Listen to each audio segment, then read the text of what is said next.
Dreamers, it was a year ago today that I was sitting in a Starbucks with my husband while my daughter was at softball practice. We had our fingers crossed that once we clicked to publish episode 1 of Killafornia Dreaming, we would soon see it appear on iTunes. When it finally did, I had this overwhelming feeling of accomplishment because I can't even begin to describe to you how little I knew about what it takes to create a podcast. And I still don't know what I'm doing half the time. I make lots of mistakes. I have disappointments. But what's come out of all of this has been so much more rewarding than any of the difficulties I've encountered along the way. I first need to thank my husband, David, for first believing in me when I woke up one day and told him I needed to start my own podcast. He was like, "Let's do this." He literally figured out everything that I needed to get the show up and running. He puts in all the music, edits out all the foul language, and makes all the nitpicky little things that I want done happen. I may be the one who drones on and on into the mic, but he is the one that initially made it all happen to begin with. I also need to thank Nick of Orbital Jigsaw. He's the man with the vision. And when he came to me and said he wanted us to be a part of his network, I was very flattered that he saw some potential in the show. And ever since, Killafornia Dreaming has been slowly but surely growing. If it weren't for Nick, I'd still be out there aimlessly floating around in the potosphere, trying to figure out what in the heck I'm doing. So thank you, Nick, for believing in Killafornia Dreaming, for everything you've done and everything you continue to do.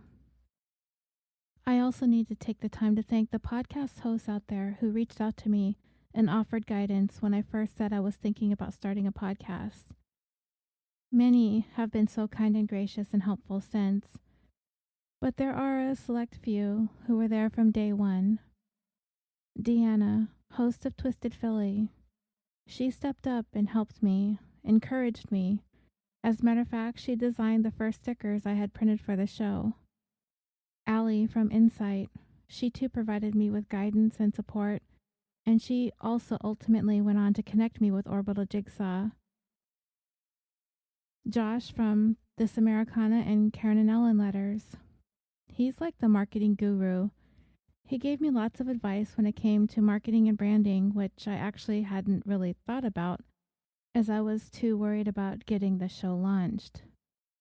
And Nikki T, who at the time we were friends first through being podcast fans, and now you all know her as the lovely voice of Arkansas crime on her show Strictly Homicide. Early on, I encountered a little bit of a bump in the road with the host of another California-based show who threatened a lawsuit if I moved forward with publishing this.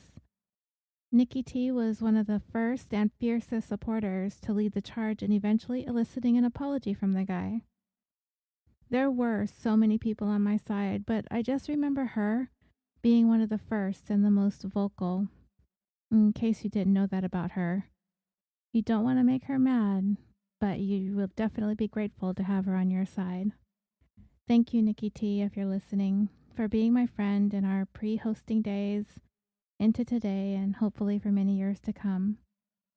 To all of you who were there for me from day one, thank you. And I also want to share with you the true crime shows out there that inspired me. Already Gone, Insight, The Vanished, True Murder, True Crime Fan Club, Canadian True Crime, Misconduct, Court Junkie, Once Upon a Crime, Minds of Madness, They Walk Among Us, True Crime Island, The Extraordinary Stories Podcast, Case File, Mysterious Circumstances, The Nighttime Podcast, The Apex and the Abyss, Generation Y, The Trail Went Cold, Thin Air, Thinking Sideways, True Crime All the Time, True Crime Garage, True Crime Brewery, True Crime Guys, and there have been so many more shows that have launched since then. But these were the ones that I listened to early on that led me to want to start a show to tell stories that I wanted to share with you. I also need to thank everyone on the Facebook page who have been so fun interesting, and engaging on there. Well, I can't thank all of you. But I will take the time to thank the administrators of the page and those who came up as the most active in the group when it comes to comments, posts, and likes. As for the administrators, a huge thank you to Lisa J., Crystal Mack, Randy M., Valerie W., and our newest administrator, Kim H. Thank you for offering to give your time to keep an eye on the page. And a big, huge thank you to the top contributors on the page. These are the top 92. Vicky G., Dave W., Kim C., Mar W., Emily H., Zach V., Alfonso J., Jen M., Summer P., Justin R., Lindy B., Nikki T., Tanya T., Maureen R., Teddy G., Jorge G., Mandy B., Rebecca M., Tracy D., Mariella S., Lacey R., Amanda N., V. Marie, Anna T., Kimberly P., Elizabeth C., Janie W., Nikki H., Jennifer S., Melissa M., Jamie B., Christy E., Shauna S., Cynthia C., Jessica Y., Helen M., Jeanette S., Virginia M., Rebecca B., Janie D.,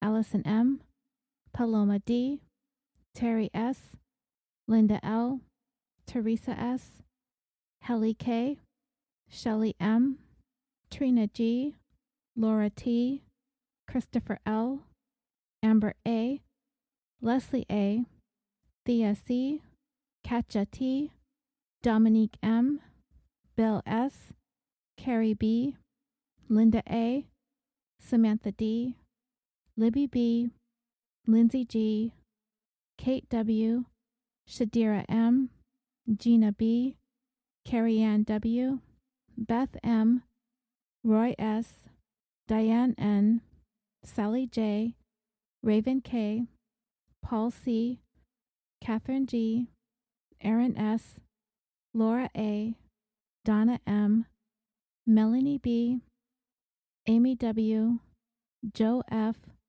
Melissa H., Andrea M., Marion S., Amber L., Chris T., Sarah P., Dina P., Tony B., Megan S., Tina E., Senga R., Jim G., Don L., and Colleen D.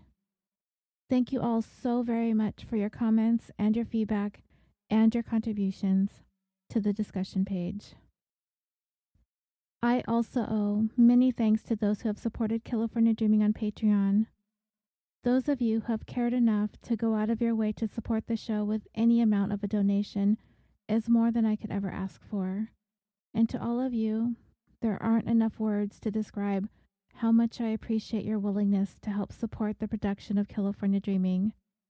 Thank you to Maggie James, Beth Michelle, Randy, Vicky with 2 eyes, Shauna Sinclair, Jennifer B., Christy Elizabeth, Melissa Swagert, Crystal Mack, Tina Casey, Peggy Dressel, Amy Henry, Stacy, Valerie Whitaker, Jans, Catherine Boyle, Key Sardi, Sarah Powell, Lindsay Gonzalez, Jessica G., Lisa Janusek, Cindy Trube, Kim Cleveland, Karen Maurer, Nikki T. over there at Strictly Homicide, The Swindled Podcast, Jamie Rice at the Murderish Podcast, The Whining About Crime Podcast, The Eye for an Eye Podcast, Gina Barton, Bill Steiner, Leslie,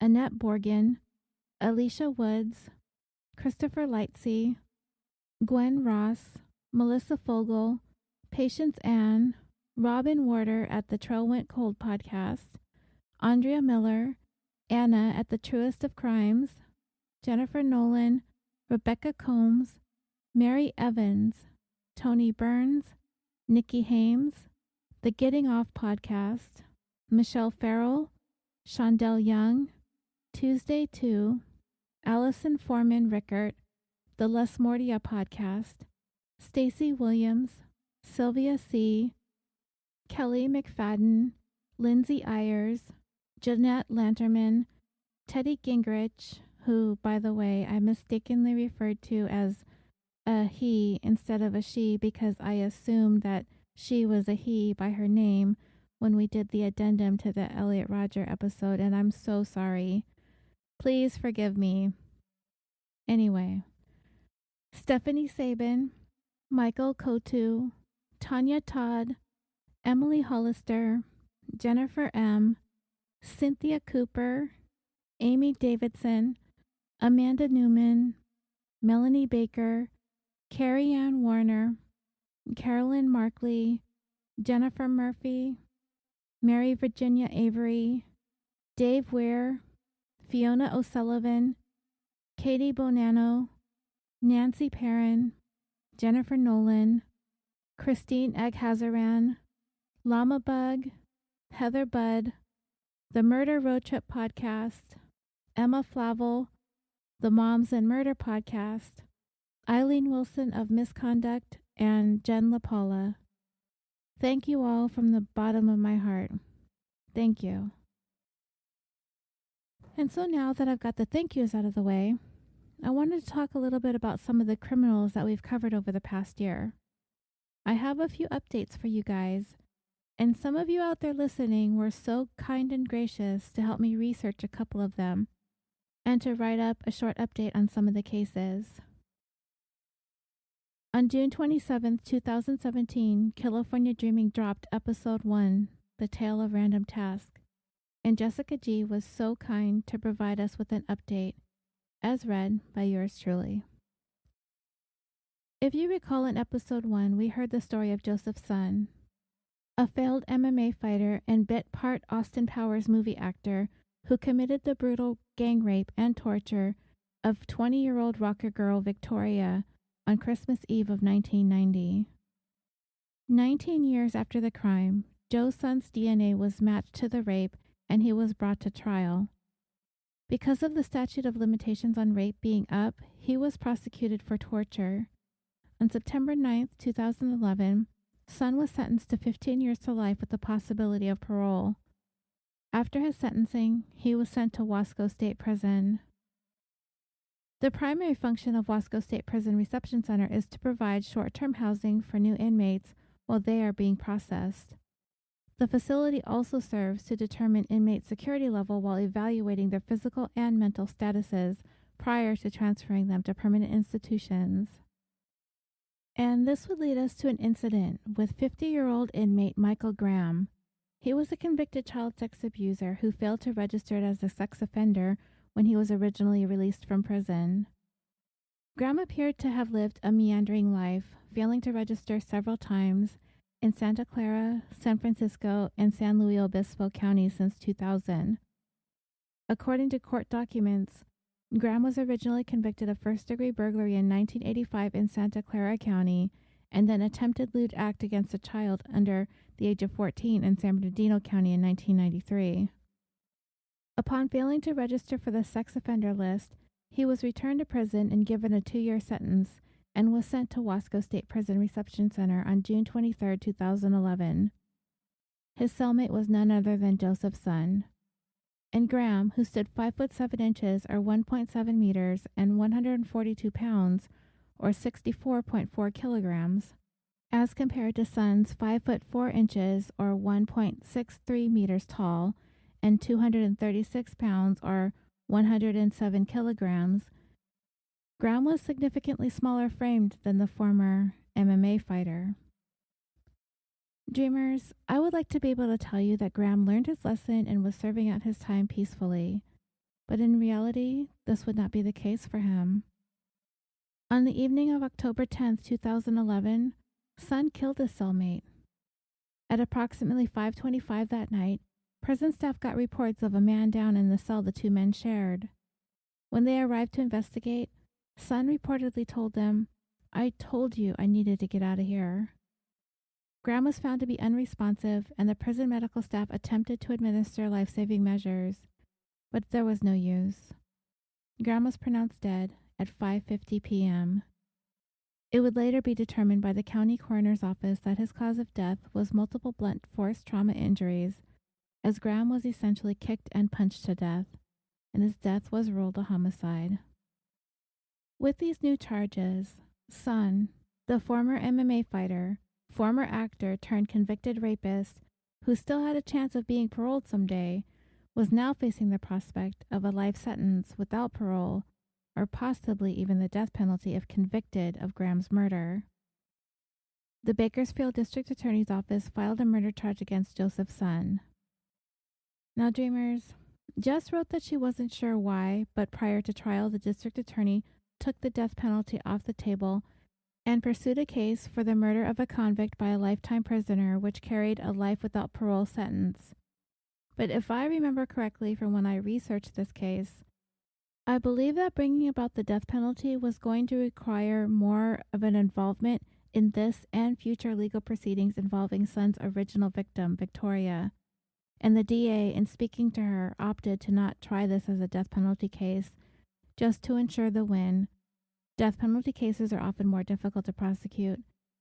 And it wasn't like Joe Sun killed a pillar of the community. The victim was a convicted sex offender. I do believe the DA felt that they had the best chance of winning a conviction without the complications of making it a capital case, and the ultimate goal was to keep Joe Sun off the streets forever. So in August of 2017, just a few weeks after episode 1 of Killafornia Dreaming premiered, after a 2-week trial, the jury found Joe Sun guilty of the lesser charge of voluntary manslaughter. The maximum sentence Sun could receive for this conviction was 27 years with the possibility of parole, which is what the judge sentenced him to. It was reported that Graham, a very troubled individual who was on suicide watch in 30 days before his death, that the jury found him to be partially responsible for the altercation that led to his death. Sun's public defender was quoted as saying, "Bad things happen when you have an individual on psychotropic medications and on suicide watch, and then you force that person in a cell with him." So Jess wondered why Sun was not convicted of murder and subsequently given the harsher sentence of either life in prison without parole or even the death penalty. He had already been a convicted rapist and torturer.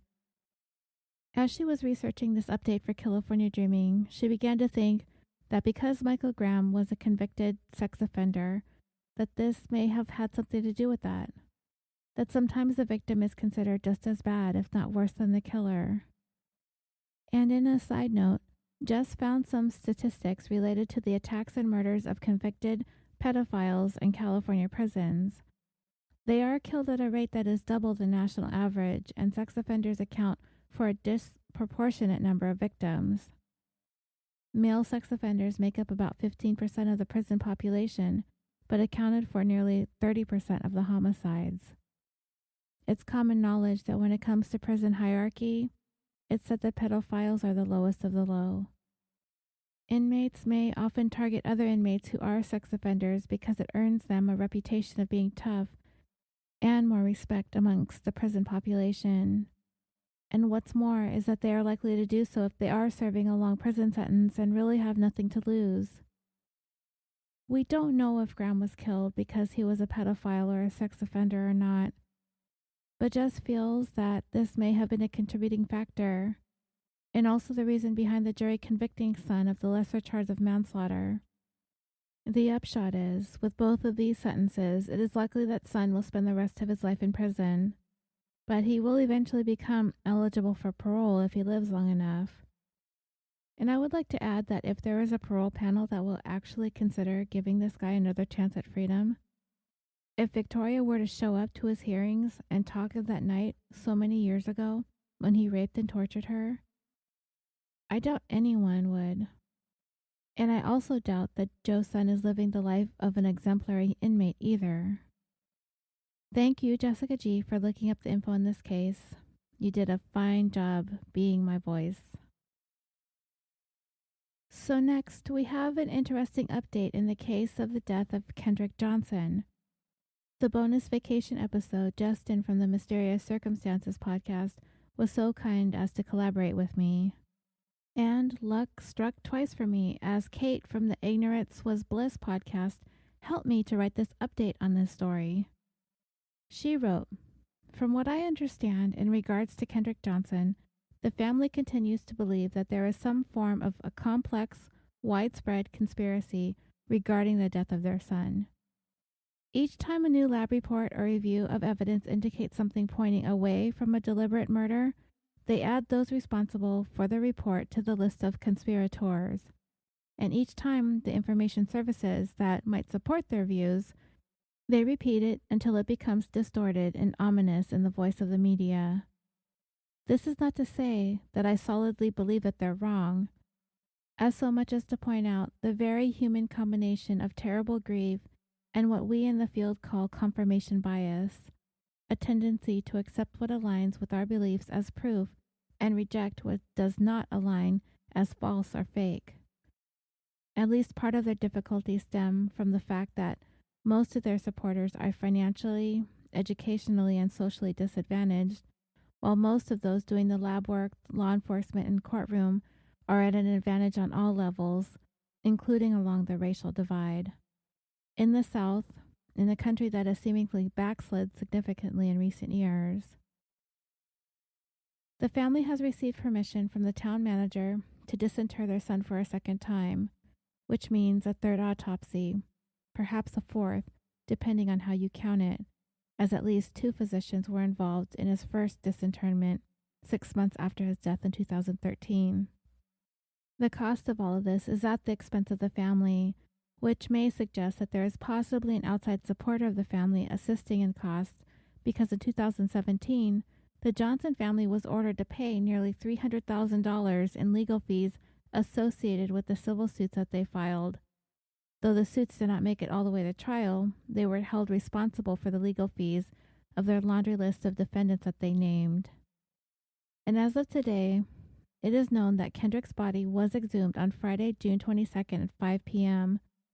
But beyond that, as of this recording, there is no other information as to who would perform the autopsy, where it would be done, and what specific, presumably new evidence supported the exhumation, or what new information is being sought. Thank you, Kate, for looking all of this up for us. Lisa wrote an update on the twin sisters from episode 10, The Tale of Sisterly Love. In 1996, Orange County 22-year-old twin sisters engaged in the ultimate battle for life. Gina Hahn enlisted the help of 2 teenage boys to murder her sister Sunny. Gina and Sunny had been fighting after Sunny accused Gina of stealing her BMW. Gina also had a gambling problem. While Gina waited in the getaway car, the 2 teen accomplices broke into Sunny's home and bound her roommate, Helen Kim, with twine. The teens were unaware that Sunny was able to call police from the bathroom when she heard the commotion. The teens then bound Sunny at gunpoint, but soon police arrived, and one of the teens was apprehended on the scene, and the other, along with Gina, were arrested later. For this crime, Gina was convicted of conspiracy to commit murder and was sentenced to 26 years to life.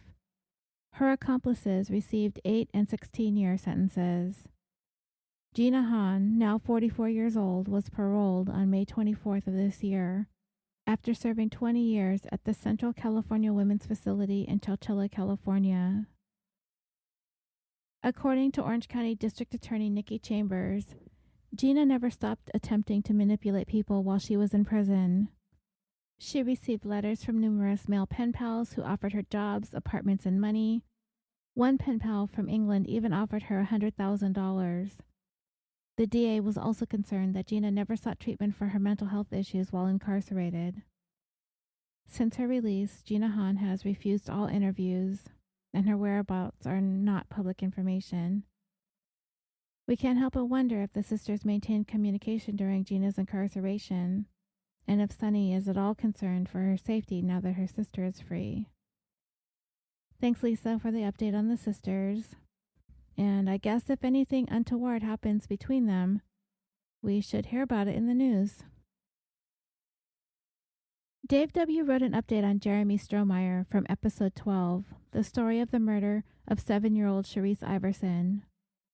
On May 5, 1997, David Cash of Long Beach, California, took his son, David Cash Jr., and his son's friend, Jeremy Strohmeyer, to the Prima Donna Casino in Primm, Nevada, located on the California border. Cash Jr. was 17 years old at the time, and his friend Jeremy was 18.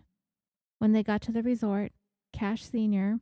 headed to the casino floor, and the boys were left to their own devices to wander around until Cash Sr. got tired of gambling. On that same day, Sharice and her 14-year-old brother Harold were also brought to the same casino by their father, and like Cash and Strohmeyer, his kids were allowed to wander around the casino while their father gambled. Harold was put in charge of his younger sister, but didn't actually watch her or stay with her in the way that he should have. They were separated and wandered around alone. Children aren't allowed on the casino floor according to Nevada law, so many casinos have an arcade to keep kids busy while their parents gamble. In the arcade, around 4 a.m., Sharice would encounter Cash and Strohmeyer, and would subsequently be raped and killed by Strohmeyer in the women's restroom. After snapping her neck, Strohmeyer propped Sharice's body up onto the toilet and left her lifeless feet dangling into the bowl. Within days, the news of the murder would spread back to Long Beach, and Strohmeyer would ultimately be tried and convicted on 4 counts, including first-degree murder and sexual assault on a minor, causing substantial bodily harm. For these crimes, Strohmeyer would plead guilty in a deal to spare him the death penalty, and on October 14, 1998, he would be sentenced to 4 life terms to be served consecutively without the possibility of parole. Today, Strohmeyer is 39 years old and resides in the High Desert State Prison in Indian Springs, Nevada. He married a pen pal named Desiree in 2009 and claims to work with the younger prisoners in a program designed to teach them to be less impulsive and to think about the choices they make. In May of 2018, Strohmeyer asked for a new sentencing hearing, claiming that he was still an adolescent at the time of the incident and was unable to control his impulses. The state has said that if he is granted a new hearing, they will seek the death penalty. 2 years ago, the Supreme Court ruled that juveniles who kill one person should have a chance at parole. And while Strohmeyer was technically not a juvenile when he committed the crime, the judge, Doug Smith, is considering his case. He has 3 months to make his decision. Thank you, Dave, for the update. I appreciate you looking into this case. I know this was a tough one. And as for Strohmeyer and his attempt at being paroled, I have 2 things to say about this. 1, a deal is a deal, and there should have been some sort of stipulation that there was not going to be any going back on it. They could have sought the death penalty when he was brought to face charges in 1998, but they took that off the table for the guilty plea. So, no do-overs, I say. And second, he was 18, so that's that. You weren't a juvenile, so you've got to just suck it up. Just when I think about that guy, and in that bathroom stall hurting and killing Sharice, I cannot stand the thought of him walking out of jail. Anyway, thank you again, Dave, for the update on the story. So, the next one I researched. In episodes 15 and 16, we covered the case of the disappearance in 2010 and the murder of the McStay family out of Fallbrook, California.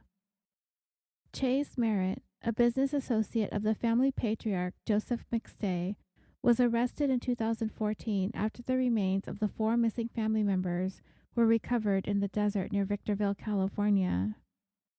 His trial has been going through a series of delays since we talked about this case last October. He was scheduled to go on to trial since then, but the proceedings have been delayed repeatedly. As of April through the beginning of May this year, Merritt's attorneys have been trying to have evidence suppressed that prosecutors believe reflect a financial motive for the killing of the family, with the defense attorney arguing that the business and accounting records of Joseph McStay are hearsay evidence and therefore inadmissible. But the judge has said that he would not rule on the request to toss out the accounting evidence until just before the trial begins. This is a death penalty case against Merritt, and he faces 4 counts of murder, including those 2 little babies.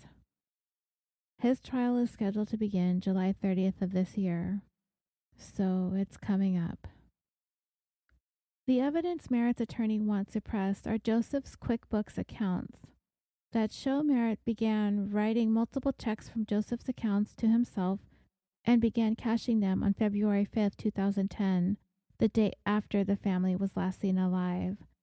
And over the next 3 days, he wrote checks totaling $21,858 under a brand new vendor in Joseph's books named Charles Merritt.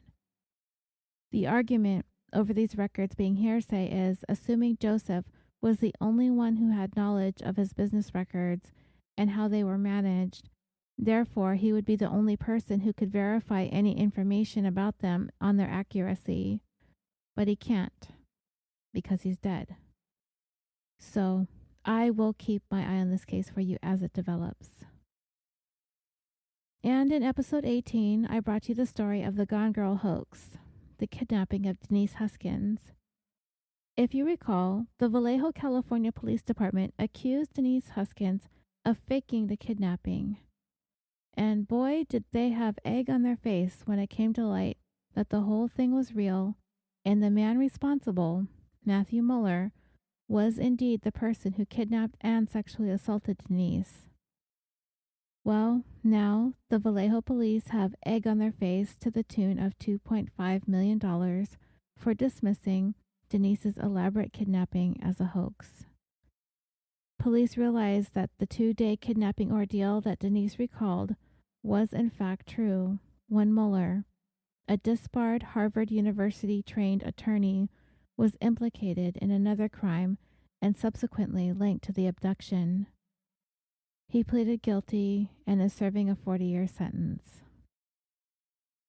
Okay, so I will leave it at that for the updates. I'm now going to play all of your voicemails. Again, thank you to everyone who had all of the kind words and well wishes for the show. Thank you for taking the time out of your busy schedules to call me. And here's to many more years of Killafornia dreaming. Hey, Roseanne, it's Janie from Murderous Podcast. I just wanted to give you a quick call and say congratulations on your 1-year anniversary. You're doing an awesome job with Killafornia Dreaming. I love the podcast, and I admire so much the hard work that you put into it. So thanks for producing such an awesome podcast that makes my ears very happy. And what I've gotten out of podcasting over the last few months has been, the best part of it really for me has been the friends that I've made. And that's just invaluable. So it's been awesome. It's been great getting to know you. And again, congrats on your 1-year anniversary. Keep the awesome episodes coming, girl. Talk to you soon. Bye. Happy 1-year anniversary. My name is Jessica from Kentucky. Thanks for keeping me company while I was recovering from heart surgery. I look forward to another year and many years in the future. Best of luck to you. Thanks for a great show. Bye-bye. Hi, Roseanne. It's Dave W. from Columbus, Ohio. Happy anniversary. I started listening to Killafornia Dreaming in September of 2017 when I was looking for some other podcasts and things to listen to, and I came across your Dana Plato episode. I was a huge Different Strokes fan, and so this caught my attention. I gave it a listen, and I just fell in love with the podcast, your voice, the way the stories are told, the sympathy that you show towards victims versus the exploitation of the story itself. Just really touched me. I love the show. Keep up the work. I love that they're longer now. You do fantastic work. So thank you for everything you and the Killafornia Dreaming team does. And I look forward to the many hours of listening. Thank you. Bye. Hi, Roseanne. This is Cambo from True Crime Island. Congratulations on your first anniversary. I've been a listener since day one, and I love your show. Best wishes for the future from not only me, but from all the Islanders. Hey there, Roseanne. This is Michael from Unresolved. I just wanted to call in and wish Killafornia Dreaming a happy one-year anniversary. You've done such a great job with the show that I still find it hard to believe you've only been around for 1 year. Blows my mind. Anyhow, I consider myself a dreamer, and I hope that you and the podcast stick around for many more years to come. Keep up the great work.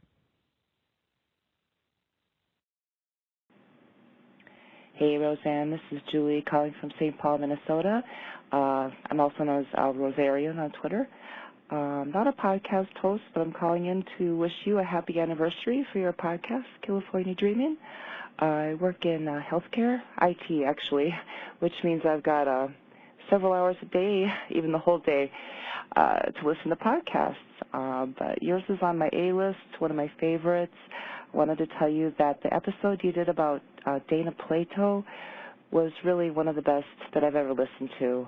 It was so moving. I've really never seen her life treated that way before. I was so impressed. Anyway, about podcasting, I guess it has changed my life. As I said, I before listened to a lot of talk radio and music, but podcasts are a lot more interesting.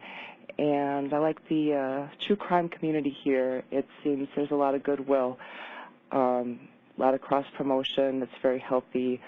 A lot of communities could follow that example. But anyway, not to be too long, I wanted to thank you and wish you happy anniversary and many more great podcasts to come.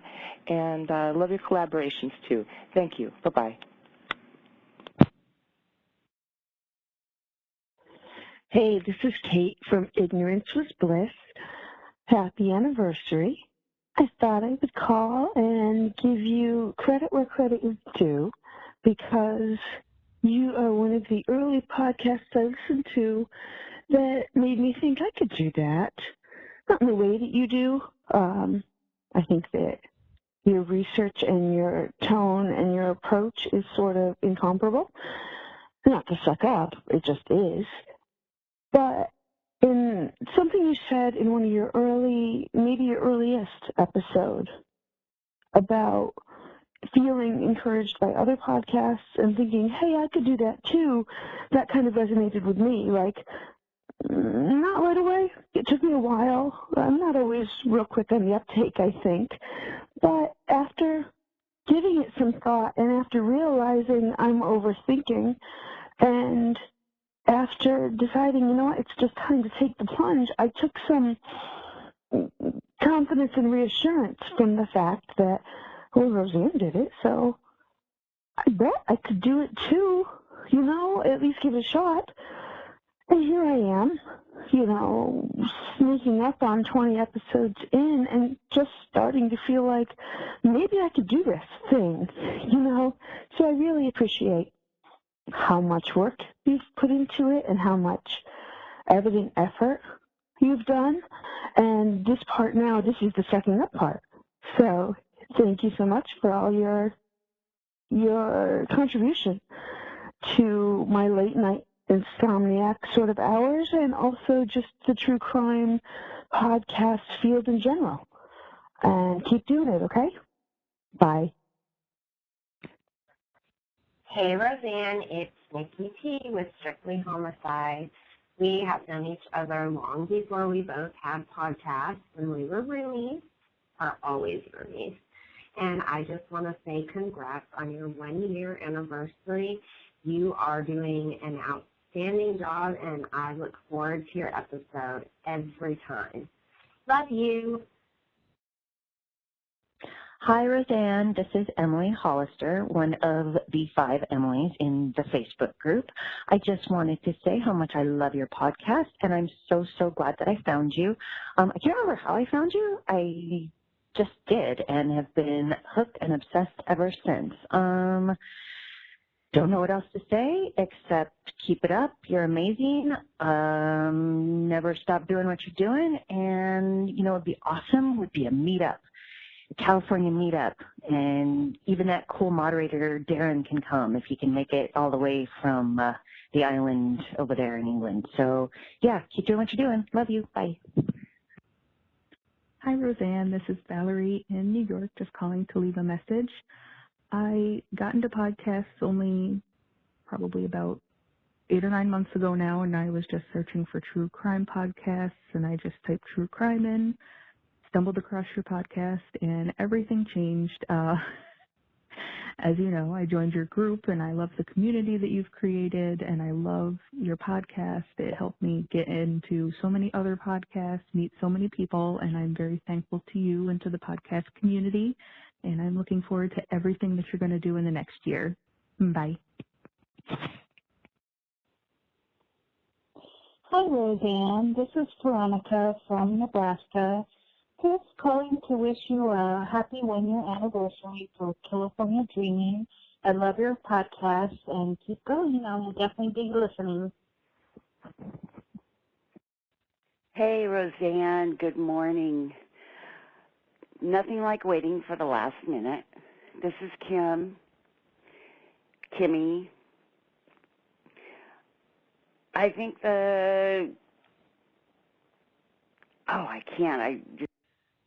Hi, California Dreaming. Summer Parker here. I will raise a drink in your honor tonight, hanging out with my mom friends for your 1-year anniversary, and they will all get it because we love your podcast. Keep up the good work and that beautiful sing-songy voice that you talk about murders with. Have an awesome day. Bye.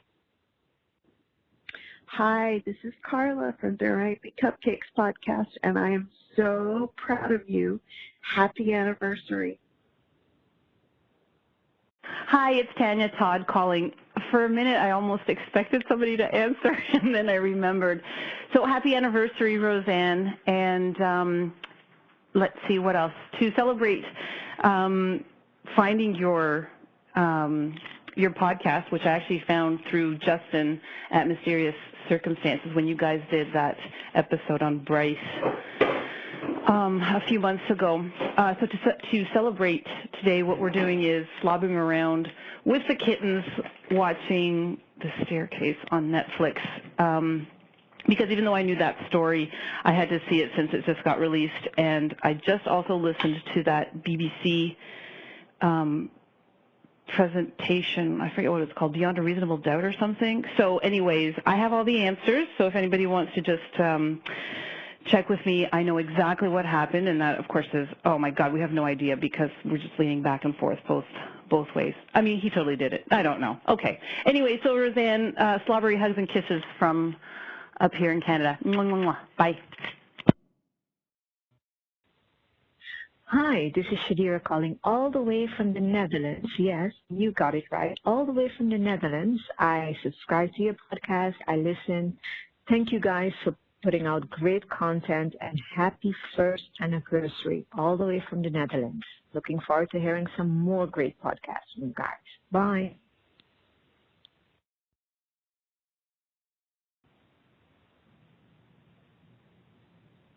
Hey, Roseanne.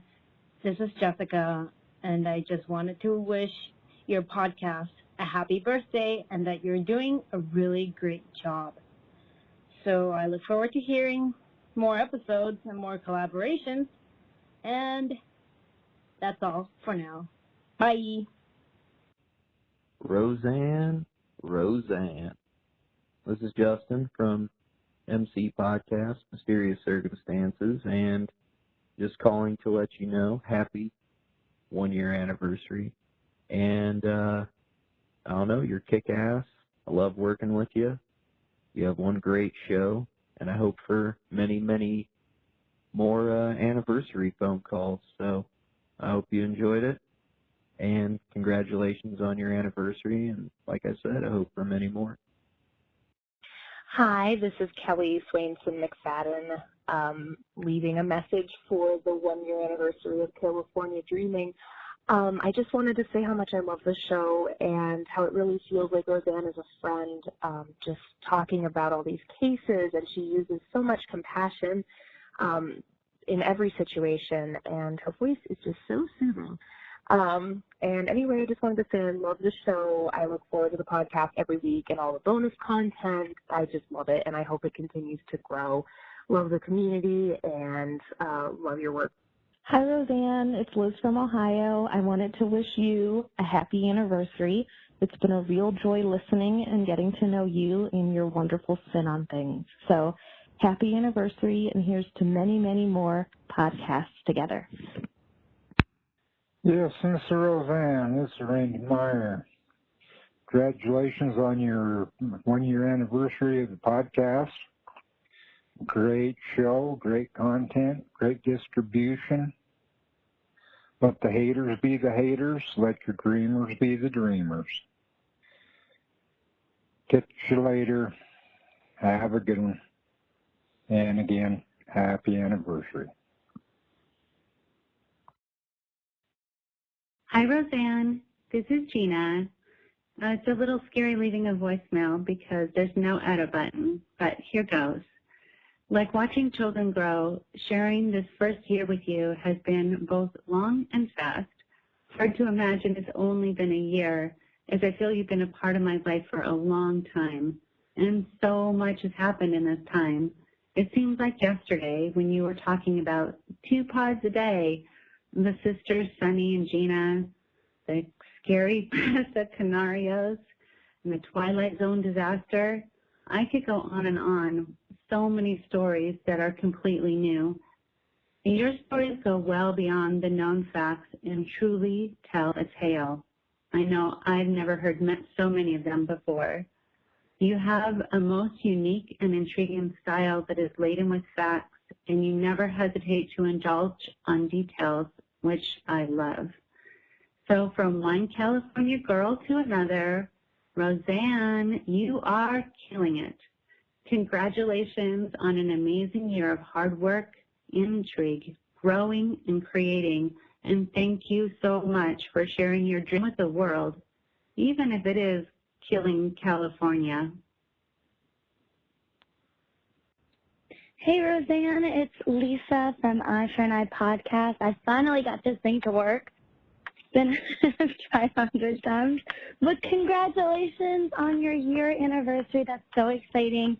Your podcast is amazing and such an inspiration to us and ours. We take so much notice of what you do to make your podcast so great, and we love to listen. So I'm so proud of you. Keep on keeping on. I can't wait for another great year. Hello, this is Hal checking in from Orlando, Florida.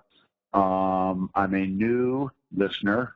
I was looking for a podcast on the McDonald's massacre in California in 1984, and I wish I could give a shout-out to the podcast that directed me to you. I think maybe it was Minds of Madness or Generation Y. I'm not sure. I'm sorry. I've got so many true crime podcasts in my app. But anyway, the important thing is that I found you, and I loved your podcast. Your storytelling is very compassionate, and I just listened at work today to the first episode of the Misogynist and Manifesto. I might be getting that backwards. Maybe it's the Manifesto and Misogynist. But anyway, you said not safe for work.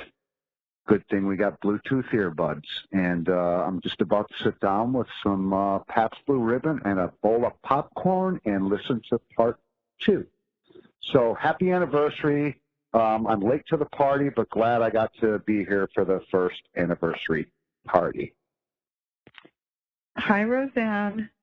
This is Tina Egan. I guess you call me your dog park friend. Anyway, congratulations on your year anniversary of Killafornia Dreaming. I love it. I listen to every episode that I possibly can, as soon as I possibly can. And I've listened since the first day that you put your first episode up. So I've been listening for a year. Anyway, you've been getting better and better and I love your storytelling and the stories that you choose to tell. So keep up the good work, and I'm looking forward to many more years of Killafornia dreaming. All right, take care. Bye-bye.